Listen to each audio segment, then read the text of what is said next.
Is it right to spread Islam by debates, dialogues? Why Christians do not ask Muslims to debate? You see, the questioner is absolutely ignorant, totally ignorant in what he's asking. I have debated now with 6 Americans. And the Americans have been coming to me. I didn't come here to America looking for them. 6 Americans, I named them. Professor Simpkins of Johnson Bible College, he came to South Africa to debate with me. Josh McDowell came to South Africa to debate with me.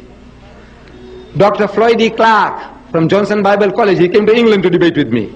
That's 3, isn't it? 4. Jimmy Swaggart, 4. Anish Roche from what you call Mobile, Alabama. He came to debate with me in England. 5, 6, I counted some 6. Somebody was asking me yesterday, and one, they came to my mind, 6 Americans. Oh yes, thank you very much. This Douglas we are talking about just now. I just forgot what happened yesterday. So I didn't go looking for Douglas, I didn't go looking for Jimmy Swaggart, I didn't go looking for any one of these. They are raising the dust in the world. There are at the moment, out of the world, 70,000 missionaries, evangelists, crusaders. 60% are Americans. 42,000 Americans are raising the dust throughout the world. What are you talking about? We debating with them. They are raising the dust in Pakistan. They have perverted more Pakistanis into Christianity since independence than in the previous 100 years of British rule. They have perverted more Bangladeshis into Christianity since independence than the previous 100 years of British rule. They have converted 15 million Indonesians into Christianity. There are 35,000 full-time evangelists, crusaders in Africa involved at the moment. What are you talking about? Debating. They are raising the dust. They are knocking at your door. And you are such a fool, you don't know what's going on.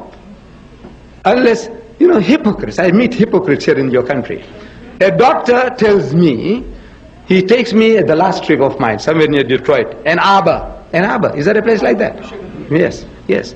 He takes me home, some 20, 30 miles away. And in the car he's telling me, he says, what, you tried interfering with these Christians? Why don't you leave them alone? I says, you are such a fool. I said, do you read the Quran? 1/3 of the Quran is addressed to Jews and Christians. Do you know that? 1/3 of the Quran is addressed to Jews and Christians. If it is not relevant, I said, take it out and put it in a museum. Those pieces, 1/3, out. What are you wasting time with it? What are you making your children to read it? What for? But he says, look, no Christian interferes with us. I said, no. I said, don't the Jehovah's Witnesses come to your home? I said, no. Okay. Whether they knock at your doors or not. I go to his house, I sleep in the house. Next morning he goes up early, he says, look, I'll come back a little later. You can have your breakfast in the meantime. I said, right. After breakfast, I'm sitting in the sitting room. Are you listening or are you talking? This gentleman here, look.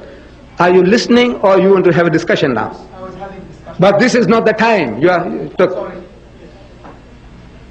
See, they ask questions and they start having discussions. I didn't ask. No, well, you had that spirit behind you. However, look, so sitting in his sitting room, I'm watching his library, and from the color of books I can make out whether they are Jehovah's Witnesses, publication, Watchtower. So I see a book there, the color, I recognize color. They have a specialized type of coloring for their books. So I take the book, Paradise Lost and Paradise Regained, title of the book. So I read, I'm a Jehovah's Witness. So when he comes, I'm asking his wife before he came, I said, Ben, sister, where did you get this from? He said, no, some Jehovah's Witness came and my husband bought it for $5. So when he came, I said, look, how did this come here in your library? No, liars, hypocrites. There's something gone wrong with you. You got this in your library and you say you don't know how it comes there. He come by, Holy Ghost brought it there and put it there. This is the sickness. You see, I said, look, get rid of this emasculation. You are already emasculated people. Come out of that, stand up for your rights, the people, help the people, and inshallah, if you can help the people, you'll be helping yourself.